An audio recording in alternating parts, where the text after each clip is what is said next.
Lep pozdrav in dobrodošli v ta drugem tutorialu, kjer bomo spoznavali indikatorje. Poznali bomo, kje jih najti, kako se dela z njimi, kako se jih lahko preoblikuje in podobno. V glavnem, čaka nas ogromno stvari, zato je najboljše, da kar začnemo.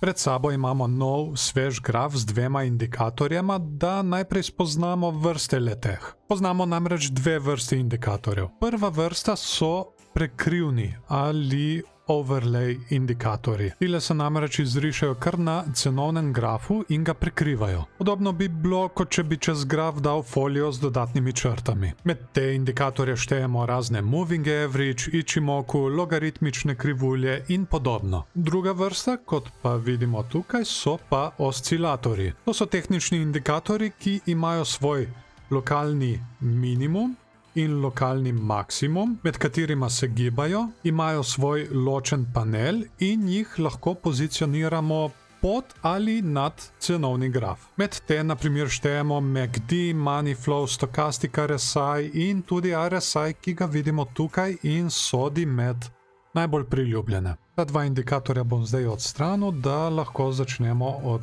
začetka. Indikatorje najdemo tukaj. S klikom na ta gumb se nam odpre iskalnik, ki nam jih ponuja res ogromno. Tukaj na levi strani vidimo, da nam ponuja 3 kategorije.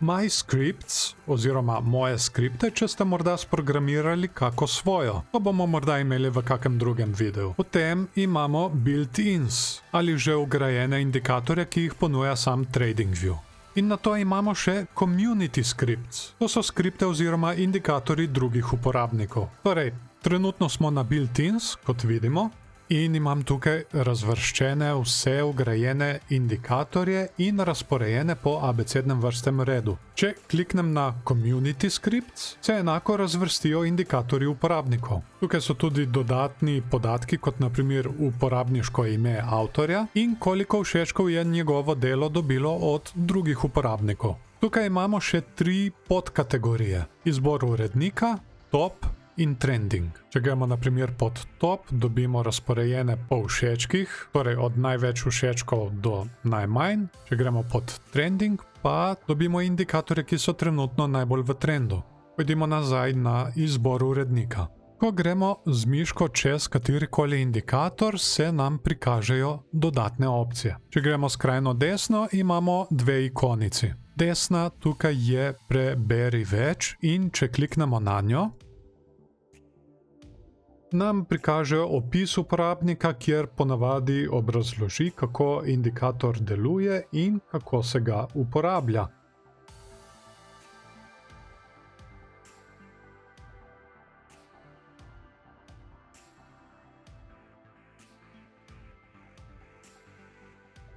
Spodaj se lahko komentira, lahko se mu da tudi nagrado. Ok, to zdaj zaprimo. Ta ikonica zraven pa nam prikaže celotno kodo indikatorja v urejevalniku kode, če kliknem.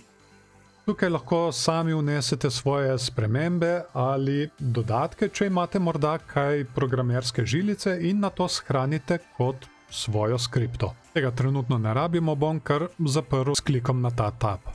Skril se nam je tudi iskalnik, dajmo ga kar nazaj.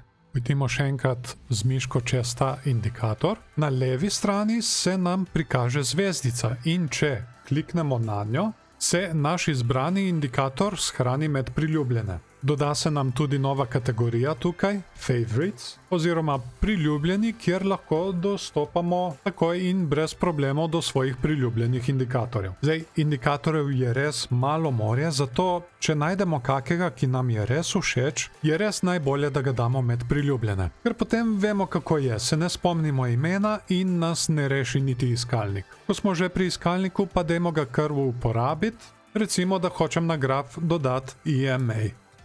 Začnemo upisovati in vidimo, da nam iskalnik že ponuja opcije iz vseh kategorij. Jaz bom izbral kar tega prvega iz built-ins, kliknem in zaprem okno. Kot vidimo, ga že imamo na grafu in to, kot že poznamo, je overlay ali prekrivni indikator, ker se nam izriše čez graf gibanja cene. Ampak dajmo reči, da hočemo spremeniti nastavitve. Kje lahko mi to uredimo? Levo zgoraj na grafu lahko vidimo, da imamo nanizane indikatorje.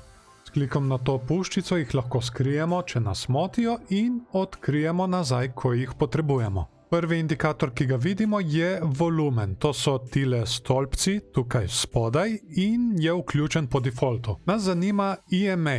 Ko gremo z miško čez, se nam prikažejo dodatne ikonice. Če kliknemo na tale uček, ga lahko skrijemo in nazaj prikažemo.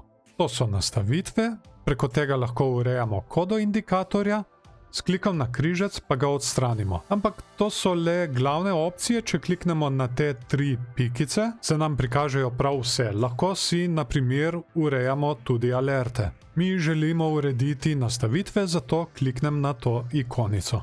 Odpre se nam okenček z nastavitvami in tukaj vidimo, lahko uredimo časovni interval. To bom naštimal na tedenski, dolžino pa na 21. Da bo tako na grafu prikazan 21 tedenski EMA, ne glede na časovni interval grafa. Ostale nastavitve tukaj pustim, pojdimo na stil. Tukaj lahko urejamo debelino in barvo črte, recimo, da jo hočemo debelejšo in jo naredimo rdečo, zato ker je kar pomembna. Lahko spremenimo tudi stil črte, ampak jaz bom pustil kar privzetega. Pod vidnostjo lahko urejamo, kje oziroma kdaj je indikator viden. To lahko trenutno kar pustimo. Če se slučajno želimo vrniti na privzete nastavitve, kliknemo na Defaults in potem Reset Settings. Če pa to želimo shraniti kot privzeto, pa kliknemo na Save as Default. Ko smo zadovoljni z nastavitvami, kliknemo OK in na to še na gumb tukaj zgoraj, da takoj shrani vse. Pa dodajmo še en indikator, dodajmo RSI.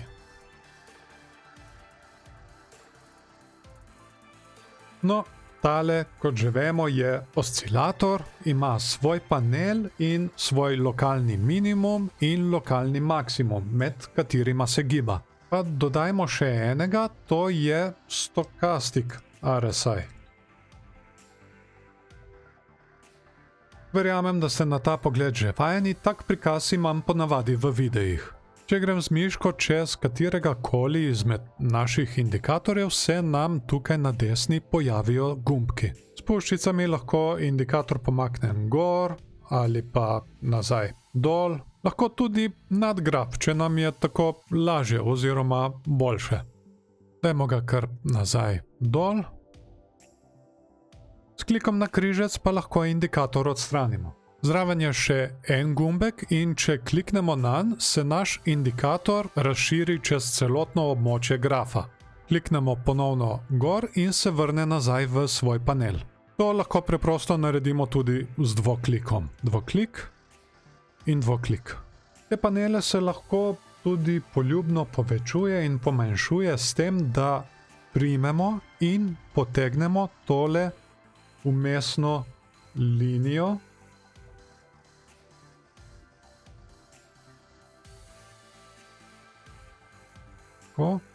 Ki se nahaja med paneli.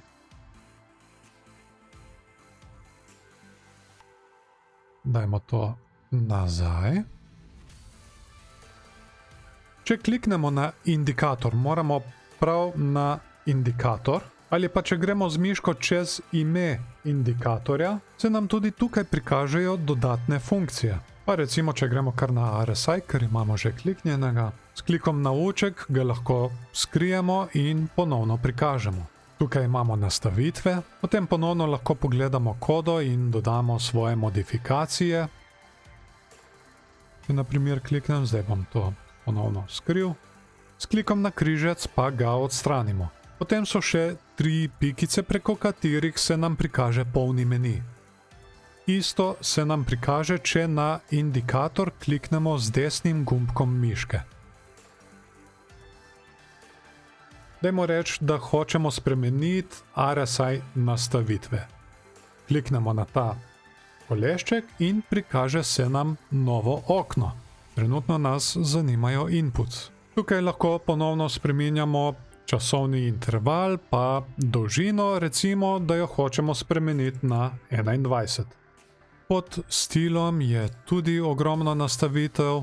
Lahko ponovno spreminjamo črto, zgornjo mejo, srednjo mejo, spodnjo mejo, ozadje lahko spreminjamo, če nam to ni všeč. Pri vidnosti pa ponovno, kje in kdaj je viden. Ko smo zadovoljni z nastavitvami, kliknemo OK in shranimo. Torej, mi imamo zdaj nek pogled, ki nam je všeč in predvsem uporaben. Ampak kaj, če bi mi imeli več takih, med katerimi bi lahko v prihodnosti preprosto menjavali? To lahko storimo in sicer preko templatov.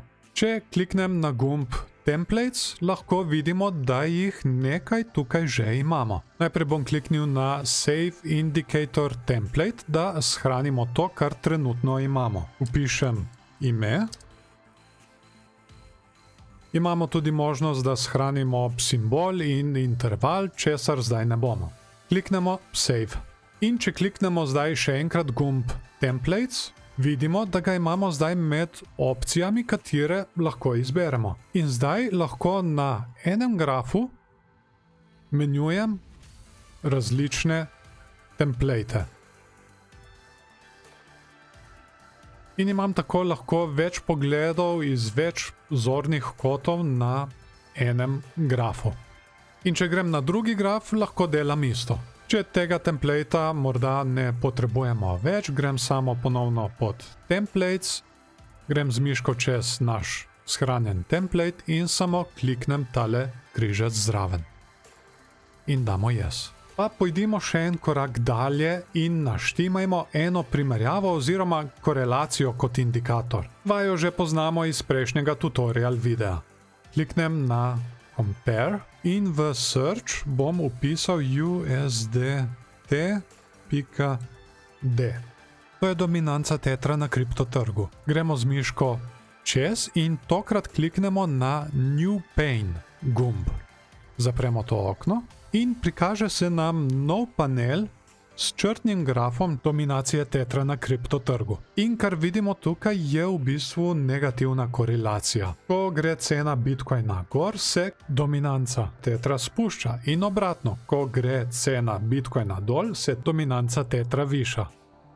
Normalno, saj gre v tem primeru več denarja v teter. Mi pa imamo lahko to kot dodaten indikator, ki nam pomaga pri odločitvah. Naj še omenim, da v TradingView brezplačnem načinu imate lahko največ 3 indikatorje hkrati. V večini primerov se to izkaže za čisto dovolj. Ni dobro pretiravati z indikatorji, ker je le treba ohraniti grafe berljive. Tako, to je to, kar se tiče indikatorjev in templatov, v naslednjem videu pa bomo imeli osnove risanja. Naj se na tem mestu zahvalim še vsem patronom, ki podpirajo kanal, če morda želite postati eden izmed njih, so linki na mojo Patreon stran spodaj v opisu in pripetem komentarju. V zameno za podporo pa boste nagrajeni z dodatnimi vsebinami in videe, kot je na primer tale, si boste lahko ogledali 2 tedna pred ostalimi na YouTube. Hvala, da ste si video ogledali do konca, dajte mu všeček, če vam je bil všeč, ali pa ne všeček, če vam ni bil. Vesel bom tudi delitev z vašimi prijatelji, če mislite, da so te informacije uporabne tudi za njih. Če imate morda kakršenkoli komentar ali pa vprašanje, kar napišite spodaj pod